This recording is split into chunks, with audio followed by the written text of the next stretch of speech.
What's up guys, No from the Dells 2 here. When you play tank, as long as I have, you learn some things. So I think I'm going to share a little bit of stuff that I've learned about Sigma over the many hours of time I have playing them.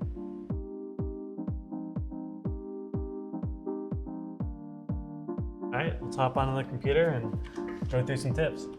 As I said in the beginning, positioning is super important on Sigma. And in order to get the most value out of Sigma, you really want to focus on where you're playing and the timing of, again, when you're engaging, when you're disengaging, when you're kiting and stuff. So, for example, take a map like Hanamura.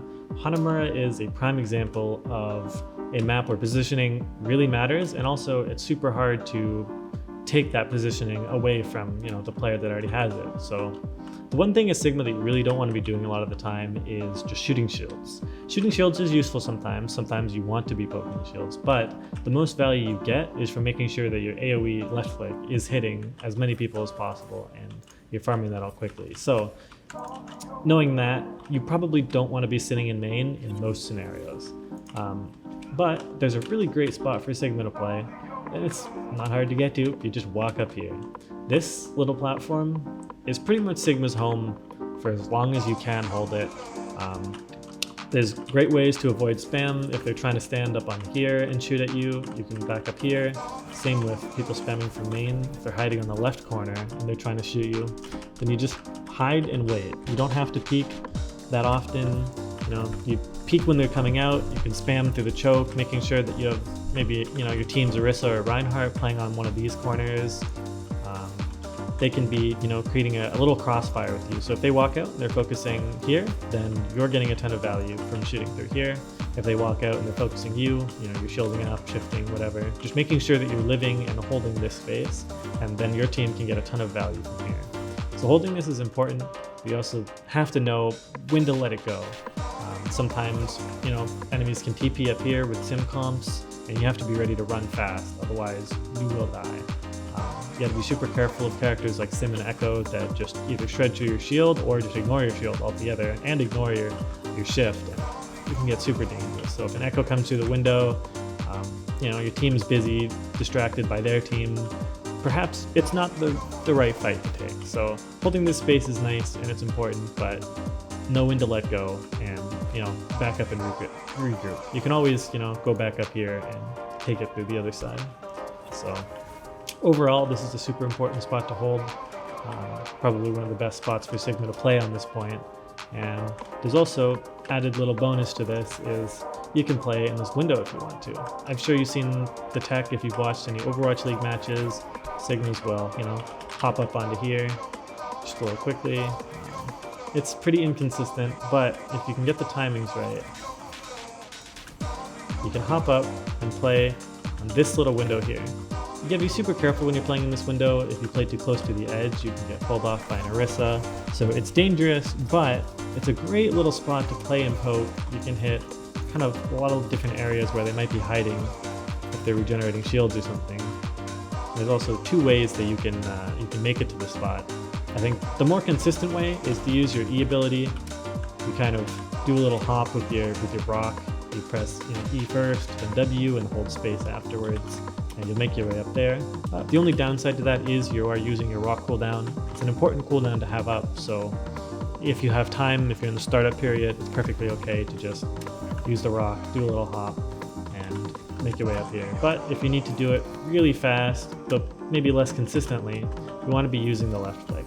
The left click can bring you up just by shooting on this little middle wooden beam, and just make a quick little hop with it, and if you've done the timing or practiced it enough, you'll make it up. But the left click version, I think, is a little bit more inconsistent, so try to use the rock one if you have the time to. So key things that you want to remember about just playing Sigma in general is holding important positions and making sure that the opponent either has to fight really hard for them or just holding it while they're pushing a team, because it can allow you to get tons of damage. So spots like these are very important.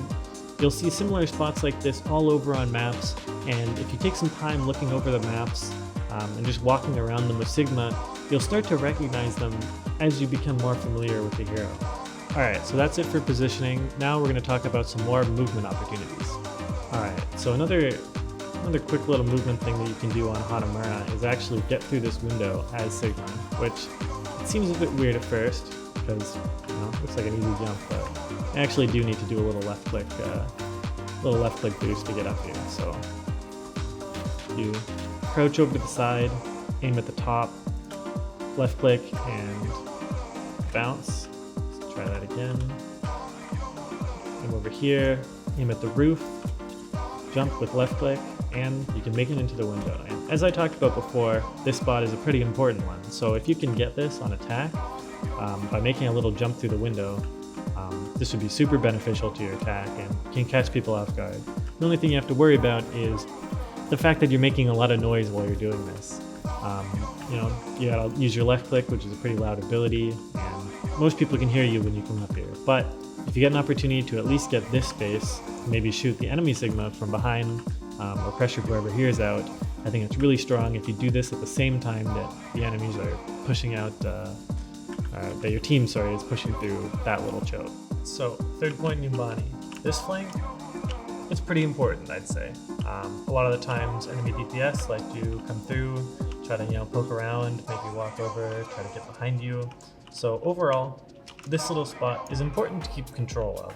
So, you can jump up here, but it's pretty difficult. I think it's one of the most inconsistent jumps that you can do. You got to get up at the right angle, and as much as you can do it, and it's pretty hard. Even me trying to hit this jump, it's tough. Can't even slide up, but with a quick left click and a little hop, it makes it a lot easier. If you can consistently make this jump without the left click, so this little area is key to hold, probably not to push in most scenarios, but being able to make it up here a lot easier with a left click instead of having to rely on a pretty inconsistent jump. So you can make it, but it's hard to do, I think, consistently. You gotta know the right spot. So that's enough for movement. Let's move on to another important topic for Sigma, and that's how to get the most value out of his ultimate. So we're gonna jump into a quick play and just look at some quick things that can maybe help you get some more value out of your flux. On the enemy team, we can see they got Sigma, Roadhog, Tracer, Soldier, Lucio, and Moira. So Moiras, you typically don't want to ult unless you see their fade to get forced out. Sigma, you really want to watch out for his shift, because if he has shift up, it's really hard to finish him off with your flux. So, and it's the same for Roadhog too. If he has his E up, then you want to be very careful. You don't really want to use your ult on a Roadhog that has E, because you'll quite literally take no damage from it. So let's look at this. Let's look at this Sig here. Maybe the Lucio too. See if we can get them. We also know that the Hog has used his E and is ulting now, and purple, so we can get a good opportunity. Flux on a Lucio and Moira. Hog dies inside because he has no E. Even through Lucio beat, you can't save them, and that's a good value flux right there. We forced out beat. We got a pick. And honestly, that's kind of all you can hope for when you're playing this character. So Sig's ult does 50% of the enemy's max HP when it lands, but it also does just a flat 50 damage to all targets that it hits right at the start. So that instant damage is a little bit useful. You really don't want to be relying on that instant damage to finish off opponents, but it's good to know, when you're looking at opponents' HP, if a squishy is at maybe like 75% HP or something, then that's a good value to remember for when you want to ult. So yeah, it does a large amount of damage. Oh, here's a bubble from Zarya being used, so we know that Ryan is now very vulnerable. The beat saves a lot of the damage for him, but forcing out that beat and trading for it is in most situations pretty valuable. The amount of cooldowns you can just bait from this ultimate, and the amount of damage you can do if you hit it on a lot of people is almost always worth trading, even if it gets no kills for something like beat. So right there, I was waiting for Zarya bubbles to be used. When the Zarya bubbles were used, I popped my ult on the Reinhardt. Zarya was also caught in it with no bubbles. And because of that, the Lucio was forced to use beat, and my team could clean up after the beat because a lot of cooldowns were used, as well as, you know, them just not having beat anymore.